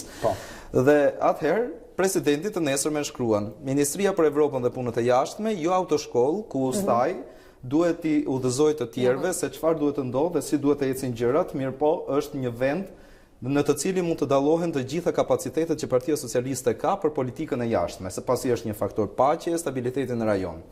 Pikërisht këtij mesazhi i cili Një sekondë, le të ndalemi pak te ky mesazh, vetëm një moment. Patjetër. Pra, jo autoshkollë, thot ai, ku ustaj, e cila nuk është në Thonjza, ustaj është Rama në këtë rast, dhe Gjeniu, që është në Thonjza, Gjeniu i bie që të jetë zoti Cakaj, pra.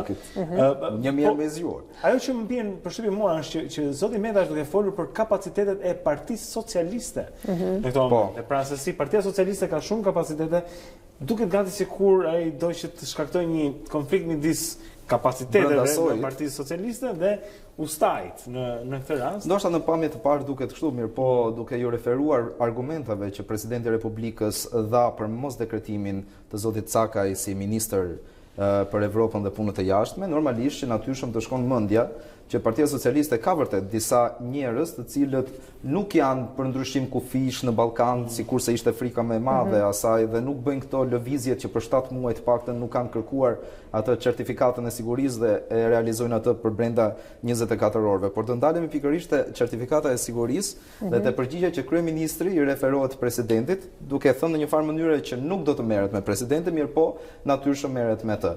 Në një status të tij, po në rrjetin social Twitter, kryeministri Edi Rama i përgjigjet presidentit duke thënë mos prisni të merre me një pengmarrës të kushtetutës në zyrën e presidentit, i cili është katandisur në çizme rezervë të doktoreshës së shkencave.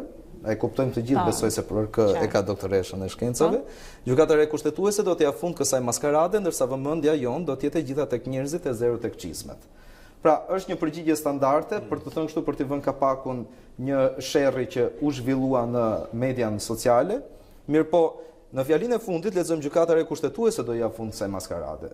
Duhet kujtojmë këtu për opinionin publik që gjykatëria kushtetuese do kërkoj kohë që të krijohet, duke pasur parasysh procesin e vettingut se si po ecën, mos afirmimin e të gjithë magjistratëve për të marrë pjesë në organet drejtuese të procesit të vettingut. Kemi spakun që po kërkojmë ta krijojmë me domosdoshmëri, pasi është një kërkesë kjo edhe Bashkimit Evropian për të hetuar të gjithë korrupsionin dhe krimet, madje edhe në politikë, dhe për të patur të dënuar konkret në lidhje me këtë çështje. Megjithatë, Rama bën diçka të qartë këtu, pra që duke i quajtur pengmarrës të kushtetutës, është duke pozicionuar veten duke thënë që në mënyrë kushtetuese do duhet që ai të mos ndërhynte, dhe këto ndërhyrje i ka konsideruar antikushtetuese, me sa kuptoj. Pasi ekzistuan ka dhe disa zëra që qarkulluan gjatë fundjavës, të cilët thonin që presidenti nuk ka të drejtë që të mohojë një propozim që bën kryeministri për ministër apo zëvendës ministër. Por praktikisht, nëse i referohemi edhe fakteve, por edhe historisë së traditës, natyrshëm të shkon mendja që duke qenë se presidenti e sheh si një cënim të imazhit të Shqipërisë, por edhe feedbackut që merr presidenti apo vetë qeveria në lidhje me të propozuarin e ri për ministër të punëve të jashtme, pasi është një pozicion diplomatik që ka lidhje të drejtë për drejtë me ta, natyrshëm mund të themi që në këtë pjesë dorëzohemi të gjithë dhe themi le ta zgjidhim vetë ngërçin ku e kanë futur të gjithë situatën. Por do ndryshojmë temë për ta lënë pas të gjithë të debat që urim të jetë mbyllur. Gjithsesi neve na duhen lajme. Ura të mbyllur po, jo plotësisht. Jo plotësisht, pasi nesër kemi prapë rubrikën e mediave sociale dhe do i rikthehemi protestës në auditorët e universiteteve shqiptare, jo më larg se dje, ish kryeministri Sali Berisha, ju e dini që e kam qef në postimet.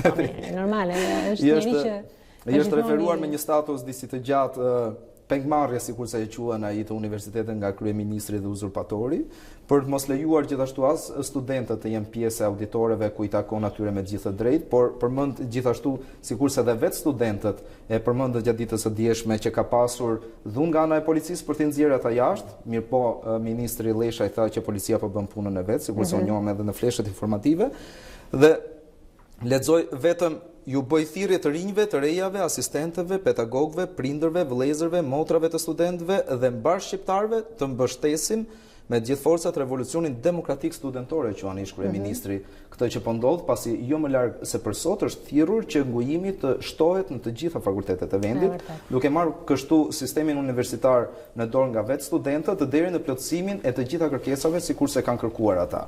Dhe jo më larg se, le të themi, një orë para mesnate, ish kryeministri poston edhe një video që ja dërgojnë studentët gjithmonë nëpërmjet mediave sociale, ku nëse është e mundur ta dëgjojmë. Kjo është pra video që ai ka postuar apo jo? Kjo është video që është postuar nga studentët, e cila hapet me fjalët: ne jemi këtu për të folur. Po.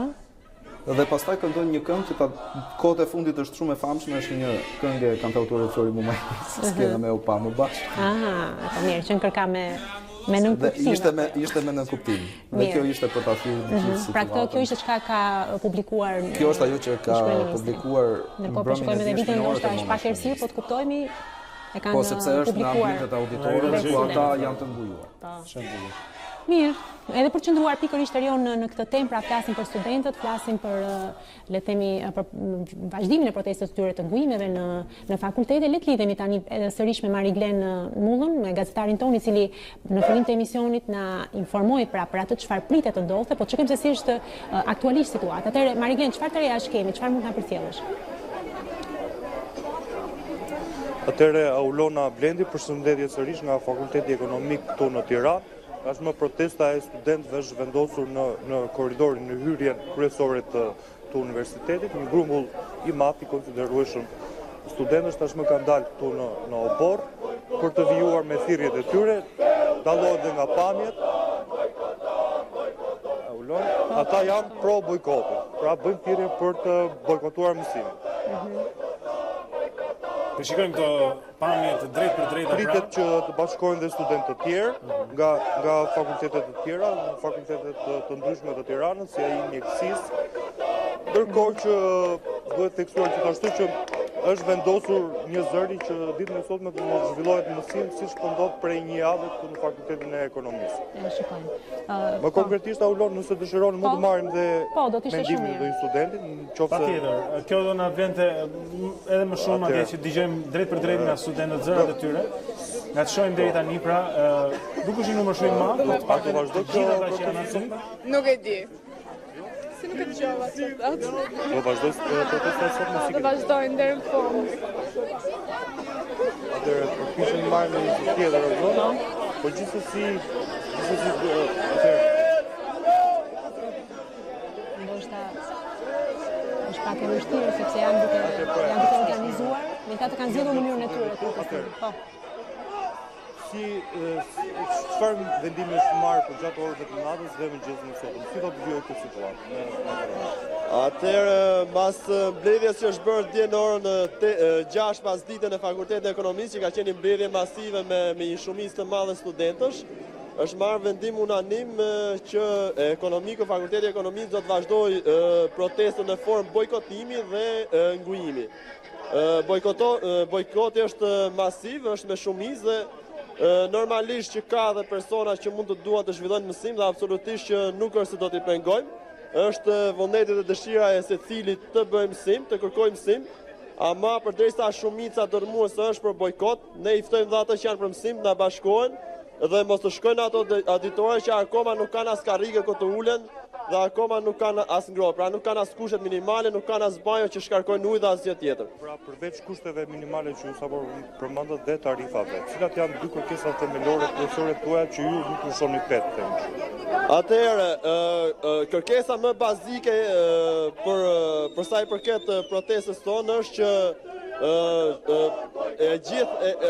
gjithë 8 kërkesat që ne kemi bërë të mos bëhen me VKM, pra të mos tentohet të plotësohet me VKM, por të plotësohen me amendimet të ligjit, sepse vetëm me ligj kjo gjë bëhet e besueshme. Në momentin që ne me një protestë që ditë e parë protestë arritëm të anullonin VKM-n për tarifën e krediteve të mbartura, atëherë kush na garanton neve që ato 11 VKM që kanë dalë nuk do të bien me një të rënd të lapsit nga ana e qeverisë, sepse siç e dim kemi të bëjmë një qeveri që nuk është si mban shumë premtimet e saj. Kështu që ne do të vazhdojmë të protestojmë derisa të 8 kërkesat të plotësohen një me një, por me amendimet të ligjit. Pastaj bie apo nuk bie ligji, kjo është vlerësimi ekspertë. Pra nuk është se kërkojmë shpërblimisht rënien e ligjit, por kërkojmë një ligj më të mirë të përmirësuar për një arsim më cilësor.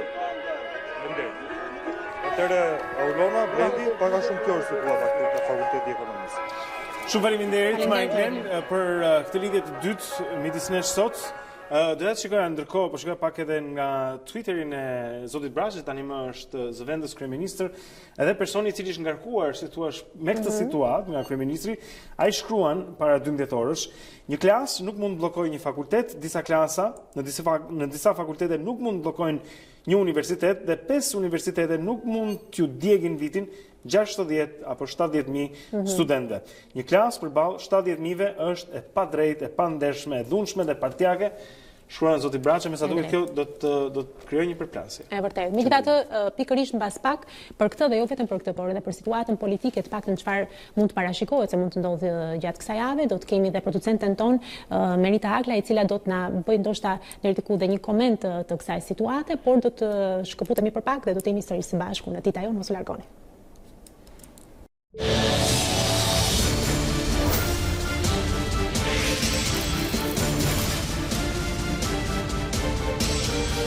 Rikthehemi edhe një herë këtu në Dita Jonë, është segmenti i fundit i programit për ditën e sotme dhe është gjithsesi fillimi i një jave, ndaj siç do të thënë, do të mirëpresim këtu në studio edhe producenten e A2 CNN, Merita Aklej, për të folur pak për javën politike. Se çfarë ngjarjesh priten të parashikojmë diçka midis. Sa mund parashikohet politika në fakt në Shqipëri? Ajo që mund parashikohet është që do të vazhdojë çështja e ngërçit me Ministrinë e Jashtme. Kemi Ditmir Bushatin, dekretin e kryeministrit Rama për shkarkimin e tij, i cili ende nuk është shkarkuar. Presupozoj që e premtja do të ishte afati i fundit, e premtja që kaloi për shkarkimin e zotit Bushati, por presidenca llogariti edhe fundjavën si ditë pushimi për të kaluar të kehëna, megjithatë burimi nga presidenca thonë se nuk është se është një afat detyrues për shkarkimin e tij, derisa nuk kemi edhe një, le të themi, një zgjidhje të krizës Rama-Meta për emërimin e ministrit të jashtëm dhe palët të duket se nuk do të tërhiqen edhe për pak kohë. Pra Merit, presidenca i dha kohë vetes se përfshi edhe fundjavën si kohë që ka në dispozicion për të dekretuar shkarkim. Pyetja ime është, jam kurioz, çfarë ndodhi? U bë ca kohë qysh nga vendimi i Ramës. Kjo ishte më shumë se 2 javë më parë që ai foli për ndryshimin e ministrit të jashtëm. Çfarë bën zoti Bushati gjithë këto kohë? Zoti Bushati kemi parë të aktivizuar në detyrën e tij. Më së fundmi përshëndeti votimin e ndryshimeve kushtetuese në Maqedoni. Pritet të vijë ministri i jashtëm italian dhe zoti Bushati do të jetë në detyrë për të pritur homologun e tij, si kundërpriten edhe të tjera zhvillime të tjera për Ministrinë e Jashtme, dhe pikërisht ky është paraqitur edhe nga presidenca si një argument për mos shkarkimin e zotit Bushati, pasi presin vizita të rëndësishme dhe nuk ka ndërmend ta lërë Ministrinë e Jashtme pa ministër, vetëm me rolin e një zëvendësministri, dhe në këtë rast zëvendësministrat, një ndër zëvendësministrat është pikërisht Gencaka, i cili kryeministri e ka emëruar për ta bërë ministër të jashtëm. Një nga argumentet që zoti Rama ka dhënë është pikërisht që ky ngërsh mund të zgjidhet nëpërmjet gjykatës kushtetuese, ku ne dimë shumë që ajo nuk funksionon. Në fakt, të duket ky thjesht një justifikim, duke ditur që duhet të prisnim shumë nëse do të besonim tek gjykata kushtetuese për zgjidhur këtë ngërsh. Sigurisht që do të prisim shumë dhe nuk dihet sa do pritet, megjithatë mungesa e gjykatës kushtetuese, zgjidhimi i saj nga procesi i vettingut ka krijuar një problematikë shumë të madhe. Tashmë kemi 2 protagonistë e politikës shqiptare, kështu mund ta quajmë dhe presidentin Ilir Meta, të cilët po bëjnë betejën e tyre politike në kushtet kur nuk kanë një kufi se deri ku mund të shkojnë për interpretimin. Nëse më përpara me rastin e dekretit për ministrin e Brendshëm Sander Leshi mund të kishte një lloj argumenti për shkak të profilit të tij ushtarak dhe një lloj statusi ligjor për shkak të një vendimi gjykate që rikthen atë në detyrë edhe duke marrë pagën si një ushtarak aktiv, gjë që automatikisht e kalonte te kriteret ndaluese për emërimin e tij edhe më pas dekretimin si ministër, një situatë që u zgjidh vetëm herën e dytë nga ana e të dy palëve, pra, ku zoti Leshi u tërhoq totalisht nga funksionet e tij, që mund ta presupozonin si ushtarak aktiv. Në këtë rast jemi qartësisht në një terren që nuk ka ndodhur më përpara. Zoti Caka kriteret formale kushtetuese i plotson, por presidenti ka deklaruar që nuk ka ndërmend ta dekretojë pikërisht duke pasur më së shumti parasysh interesin kombëtar, siç është shprehur presidenti, por edhe çështjen e certifikatës së tij të sigurisë, ku qëndroi për 7 muaj si zëvendësministër i jashtëm dhe kryenegociator, por nuk e mori certifikatën e sigurisë, një certifikat që u mor brenda 24 orëve dhe u akordua, le të themi, nga Drejtoria për Sigurimin e Informacionit të Klasifikuar. Ndoshta asgjë nuk ka me çështjen nga pikpamja sigurisë me zotin Caka, por është një argument shtesë në dorën e presidentit për të luajtur betejën e tij. Kjo betejë, pikërisht për këtë doja të të pyesja, sepse janë argumente që presidenti ka dhënë, qoftë kjo e certifikatës së sigurisë, disa qëndrime që zoti Caka mund të mbajtur publikisht lidhur me ndryshimet të mundshme të kufive midis Kosovës dhe Serbisë që janë dhënë, por ka njerëz që mendojnë që kjo është e gjitha politike, që këto janë justifikime për konflikte, që në rastin e Leshit, që në rastin e Cakait, për konflikte midis Metës dhe Ramës. Sepse ne na mungon një interpretim eksplicit i kushtetutës nga ana e gjykatës kushtetuese në këtë rast. Nëse më përpara kur ndodheshim para një situate të tillë dhe palët qoftë edhe formalisht e kishin një hallk ku mund të adresoheshin, prit se ne do të shkojmë te gjykata kushtetuese, gjë të cilën e thot sot edhe kryeministri, e ka thënë si për zotin Leshaj dhe ende nuk është hedhur ai hap, dhe thot edhe tani që do ta çojmë, por gjykata kushtetuese do kohë që të ngrihet edhe të japë një argument tjetër. Do të paktën muaj. Kjo çështje nuk mund zgjaste me muaj. Një ministër për Evropën dhe po themi ministri i jashtëm i Shqipërisë nuk mund të mungojë në detyrë për për muaj me radhë? Nuk e di, jo, nuk mund të mungoj. Ne kemi pasur raste edhe në kohën e Nanos ku për disa muaj presidenti Mejdani nuk dekretoi ministrat që zoti Nano kërkonte që t'i emëronte në detyrë, edhe ishte periudha kur u gjeveris me zëvendës ministra, por erdhi një moment dhe ministrat shkuan në detyrën e tyre. Nuk pati një shpjegim, por nuk pati refuzim nga ana e presidentit. Kurse tashmë jemi në rastin kur ka një refuzim qartazi të dekretit për ta emëruar. Se si do zgjidhet dhe kush do tërhiqet mbetet për të parë. Presidenti i Republikës ka thënë në mënyrë kategorike që nuk do të ketë një dekretim për emërimin e zotit Caka, sikundër ka edhe një reagim edhe nga ish ambasador të rëndësishëm, të cilët tashmë janë në një strukturë si këshilli i ambasadorëve, takuan edhe ambasadorin e Bashkimit Evropian zotin Soreka, pasi ka vendet e Bashkimit Evropian që janë të shqetësuar, madje Gjermania që ditën e parë që u mor vesh emri i zotit Cakaj ka kërkuar direkt për CV-n e tij, kush është zoti Cakaj, kush do ta, edhe për shkak të shtetësisë së tij nga Kosova, por edhe për shkak të një figure që nuk njihet dhe do jemi në kushtet kur ne pas disa muaj shpresim një përgjigje nga ana e Bashkimit Evropian se çfarë do të ndodhë me hapjen e negociatave për Shqipërinë. Nga opozita thuhet se zoti Caka nuk e ka bërë absolutisht mirë as punën e krye negociatorit, për janë kapitujt e rëndësishëm si lufta kundër korrupsionit dhe krimit të organizuar, të cilët janë prioritet kryesor, dhe çfarë është bërë me ato që u nis me bujë të madhe që në verë dhe deri tani me procesin screening, ku thuhet që nuk ka avancim në këtë proces. Atëherë janë gjëra mjaft të rëndësishme. Dhe qershori është i rëndësishëm sepse është i dyti qershor që pritet kështu, për mos llogaritur të tjerët më parë. Në fakt, ka patur një qëndrim nga opozita lidhur me këtë gjithë të situatë. Patëm një dalje të Lulzim Bashës në fundjavë, por u duk sikur nuk u ndal shumë në këtë pikë. U drejtuat foli për banorët e Astirit, për studentët.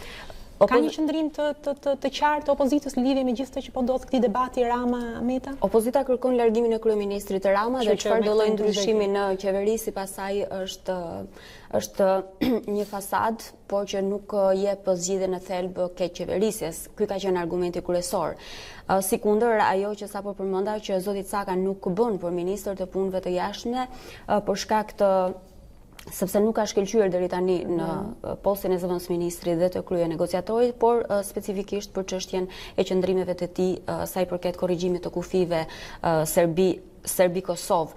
Zoti Basha është shprehur në emisionin Opinion lidhur me emrin e zotit Cakaj, por duke e profilizuar si një kandidaturë që do të bënte atë çfarë kryeministri Rama në fakt ka si synim për të ndodhur. Ata aludojnë edhe për marrëdhëniet e tij me zotin Vučić, apo trekëndshi Vučić thaçi Rama është lojë politike, por tek çështja e certifikatës së sigurisë si një argument, le të themi, por çështja edhe e qëndrimet e tij të shprehura të ndryshme nga zoti Bushati lidhur me çështjen e korrigjimit të kufive janë argumenta që edhe për opozitën kandidatura e zotit Cakaj nuk blen. Edhe kryetari i Bashkisë Erion Veliaj vonë është shprehur edhe le të themi kështu ka deklaruar për studentët diçka të tilla, pse deri dje ka qëndruar dhe ai në heshtje, por para pak ndërkohë që merreshe me konviktët e studentëve, ndoshta për herë të parë shprehu le të themi publikisht qëndrimin e tij ndaj gjithsej situate, nëse mund ta komentojmë natyrisht, nëse mund të përbëjmë interes. Zoti Veliaj në fakt sa herë ka një krizë dhe një çështje që në një farë mënyrë dhe prej atë ajo çfarë shifet në marrëdhënien me publikun e zotit Veliaj është që lë për një kohë të gjatë në heshtje, më pas bën ndërhyrjen e tij sepse sigurisht është në rolin e kryetarit bashkisë, është më i tërhequr nga pozicione strikte politike në betejë, por bën ndërhyrjen e tij kur e shef momentin për ta bërë. Ti po thua se ka një histori kjo gjë, pra është mënyrë, është një metodë, po themi. Është një metodë, po. Zoti Veliaj ka gjithmonë. Tërheqjen në kohën e dur, heshtje për edhe në momentet më delikate që kanë qenë për zotin Veliaj, si vrasja e vdekja aksidentale ndoshta e Ardit Gjoklajt apo situata të tjera që e kanë prekur direkt zotin Veliaj, ka pas një tërheqje në artikulimin e tij publik dhe më pas më vonë nëse ka pasur një shpjegim është dhënë, por zoti Veliaj ka natyrën e theksova, është mirëfilli marrëdhënie e tij në publik. Pastaj Interesante edhe kjo. Atëherë, shkurtimisht le të Merit, çfarë presim gjatë kësaj jave?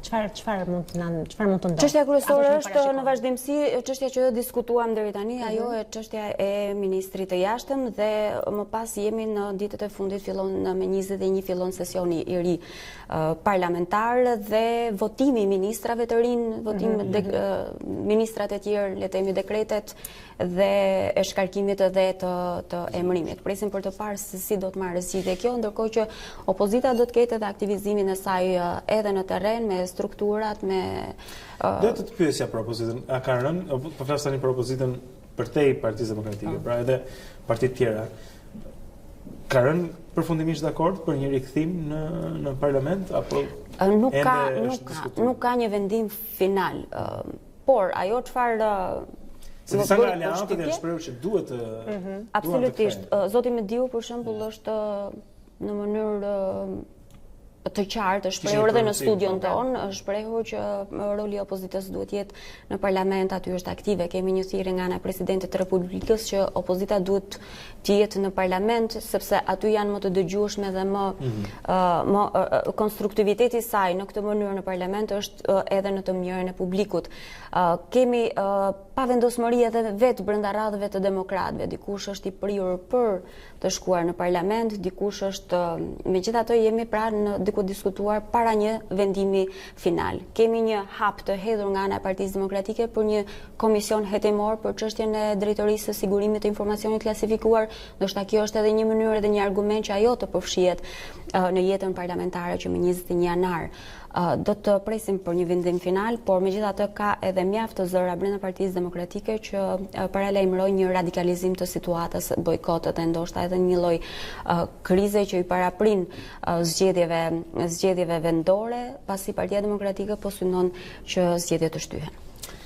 Shumë faleminderit, Merit. Faleminderit. Je shumë e dobishme si çdo ditë tani. Merita Hakla, zotrinj, producente këtu në A2 CNN.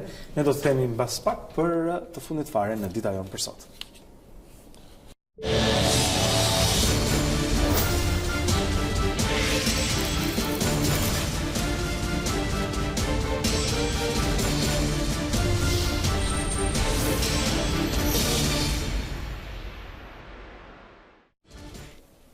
Ja ku jemi tani është momenti i fundit në fakt, ora shënon 8:45, jemi në limitet e emisionit tonë, mbas pak do t'jeni me Alba Lishanin dhe Ditarin për që të informuar. Dhe kështu filluam ditën e hënë së bashku, natyrisht takimin ngelësërisht nesër apo jo? Patjetër ne ju kujtojmë se çdo mëngjes në orën 7 deri në këtë orë 8:45 ju do ta gjeni Dita Jonë në ekranin e A2 CNN. Gjithashtu ju kujtoj se gjatë gjithë ditës në këtë ekran mund mbeteni të informuar minutë pas minuti mbi çdo ngjarje, edhe sot si çdo ditë tjetër nuk bën përjashtim, kështu që mbaheni tek A2 CNN. Natyrisht ju mund vazhdoni të na kontaktoni, të na shkruani në faqet e A2 CNN, qoftë në Facebook apo në Dita Jonë, hashtagun Dita Jonë në Instagram, por natyrisht mund të jeni të informuar dhe duke ndjekur dhe faqen e televizionit ton a2news.com. Shihemi nesër sërish së bashku në orën 7. Vishun mirë se është ftohtë jashtë. Mirupafshim. Ciao.